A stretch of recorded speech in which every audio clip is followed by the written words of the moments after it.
Mazda is, currently just crushing it. Honestly, every single car in their lineup has great value. You have a beautiful design, Kodo design language, of course, and you have an old school interior. Now, what do I mean by that? We have a housing, full gauge cluster, and you have an analog tachometer and some analog features in the gauge cluster, and also you have all these beautiful knobs and buttons for the climate control settings. And now we have a brand new Mazda.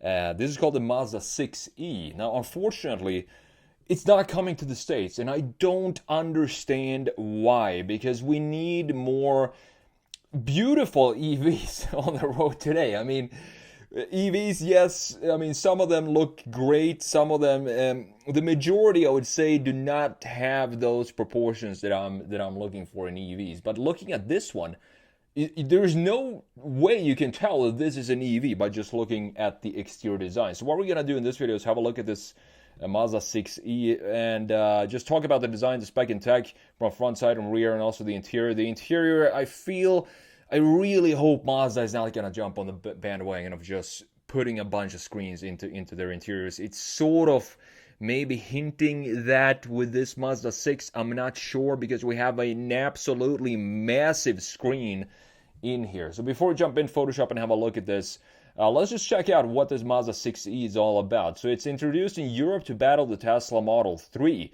Goes on sale late 2025, and have a look at this design. What a beauty of a car.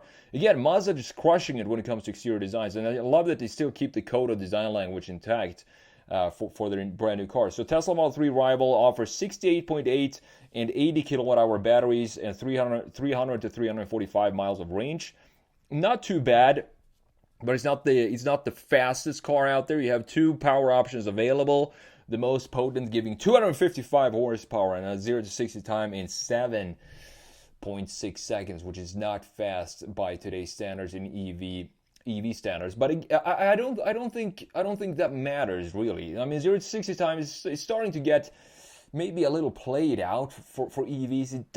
It's not that exciting anymore, at least not in my opinion, because it's just an EV. You can't even hear anything. You just whoosh, boom, you're up to 60. European version of the Chinese EZ6 that was introduced last year. The 6e is a good-looking sedan whose liftback rear end gives it a practical advantage over the Model 3.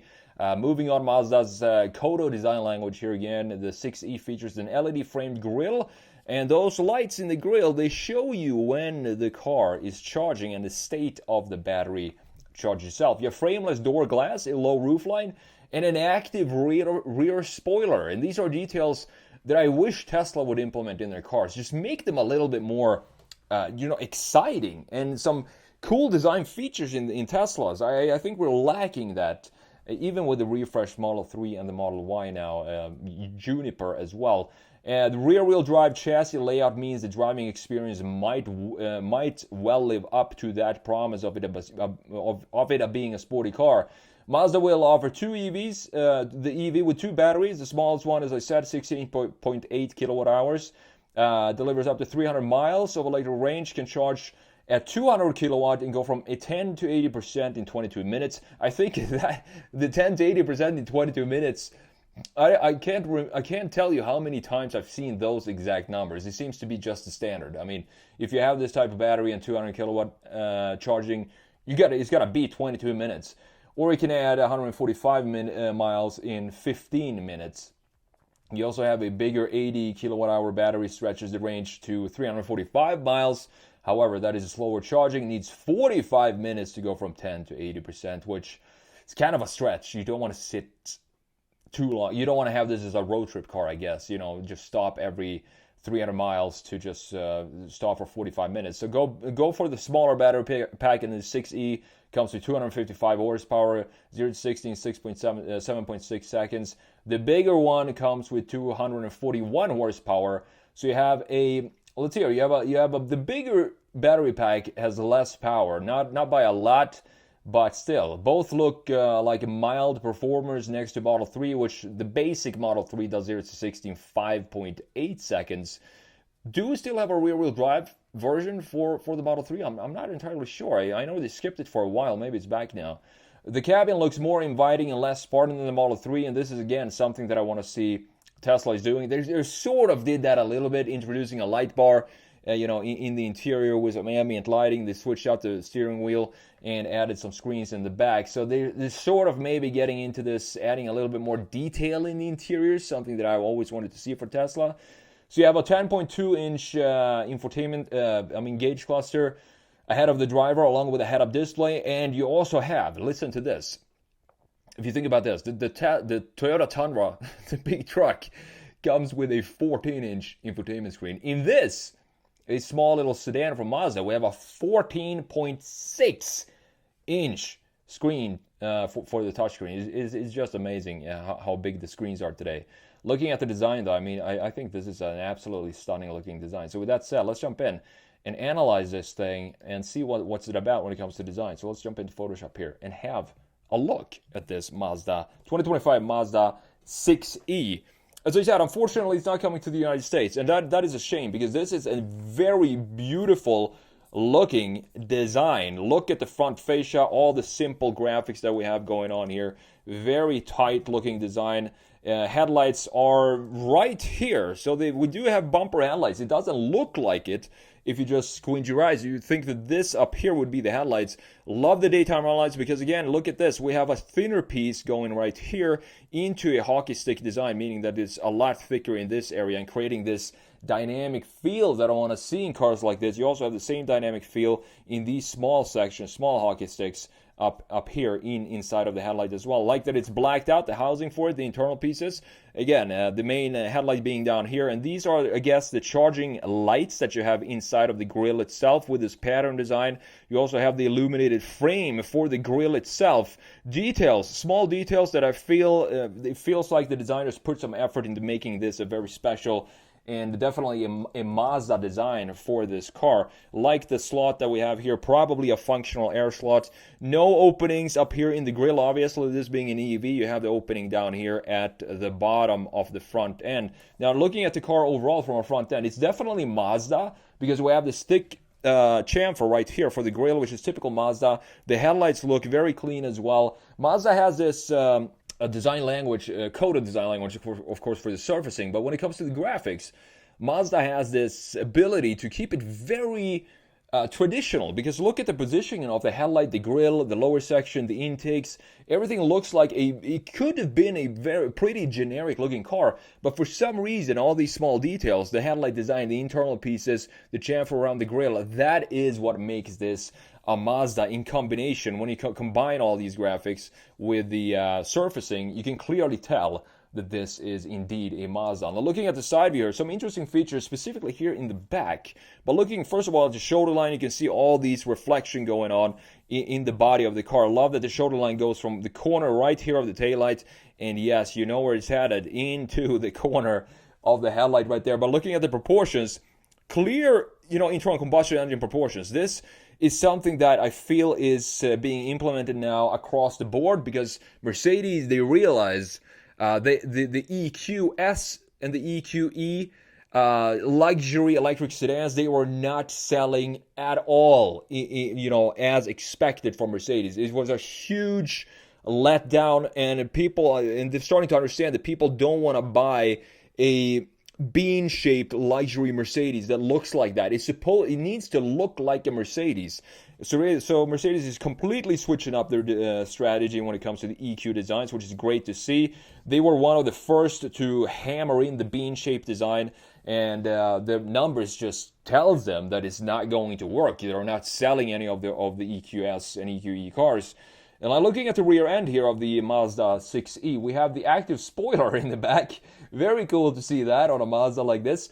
And this corner, look at how far out this corner stretches out. It feels like it's pulling the top part of the rear end backwards, and that is almost the point that sticks the furthest back.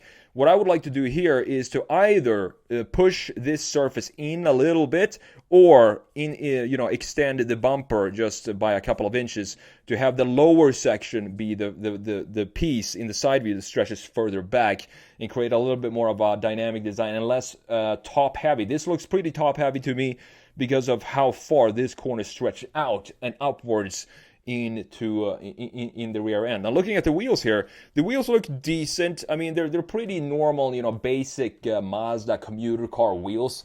But at least they don't, to me at least, they don't look and feel like, EVV wheels when you have just a plate covering up everything. You can kind of see the disc behind it, which is all I'm asking for when it comes to these type of designs. Now, looking at the rear end, this is, even though we have this stretch out corner in the rear, I think this has to be my favorite view for this, because here you can definitely clearly tell that this is a Mazda with these rounded features here, similar to what we have on the Mazda 3. One of the best hatchbacks on sale today, even though it's been around since I do believe 2019 or something like that. The Mazda 3, specifically the turbo, even though you can't get it with a manual, unfortunately, I don't understand that decision, but the Mazda 3 is one of the best hatchbacks on the market today when it comes to driving experience and also the interior design and the exterior design. Looks like we have a massive light bar up top here inside of, I don't know if this is inside of the active spoiler or how that works.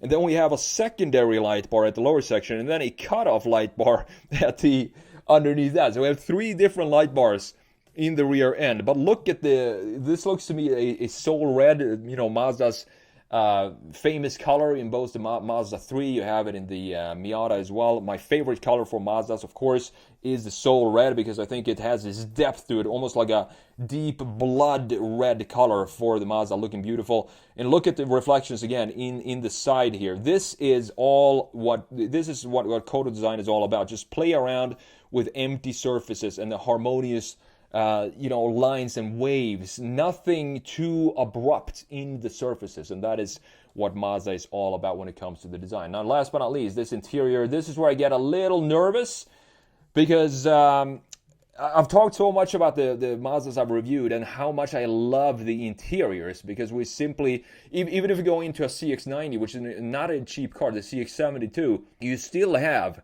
the analog buttons and dials for the climate control settings. And here, it looks like they might be jumping on the trend to have everything implemented in the screen, which is a shame to see. I really don't hope Mazda is going to do this across their entire lineup for the next generation, the Miata and the Model 3, the Tesla 3.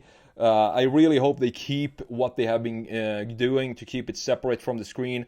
But I don't know, maybe the pressure is too much. They need to switch up a little bit and implement it like everybody else is doing. But at least we still have a cap for the gauge cluster here, which looks beautiful. Even though this is all digital, completely fine for me, because we still have the cap for it up top. Beautiful design as always, and quality materials for Mazdas. Looks like you have a third climate zone back here for the passengers. Beautiful, subtle ambient lighting, couple of cup holders, phone chargers in here, and this looks to be a floating centerpiece for the armrest. You have some storage right underneath there, in addition to some 12-volt outlets, and the vents looks nicely integrated as well. The only thing that does not look nicely integrated is obviously the 14.4 or 14.6 inch screen that we have right here. This is just way too big. I mean, come on, we don't need a huge screen like this in a Mazda 6. It does not make sense to me why companies do this, but I'm not going to go into that for the thousandth time on this channel. It looks like we have a flat bottom steering wheel here. Steering wheel itself looks beautiful, two-tone, brown leather on the inside, and then you have black leather on the outside. It's just a shame that it's not coming to the United States. I think this would be a great EV for Mazda to introduce here. It looks great, the range is decent, the performance is not that great, but I don't think buyers of this car really care about 0 to 60 times in 1.5 seconds. It doesn't really matter for this type of segment of car. But other than that, I mean, the exterior design is beautiful. The only thing I would like to change is the interior and go back to what we used to have from Mazda in the old days. And I really hope, as I said, Mazda is not going to implement this 14-plus screen into their next generation. So, for example, the Mazda 3 and the Miata.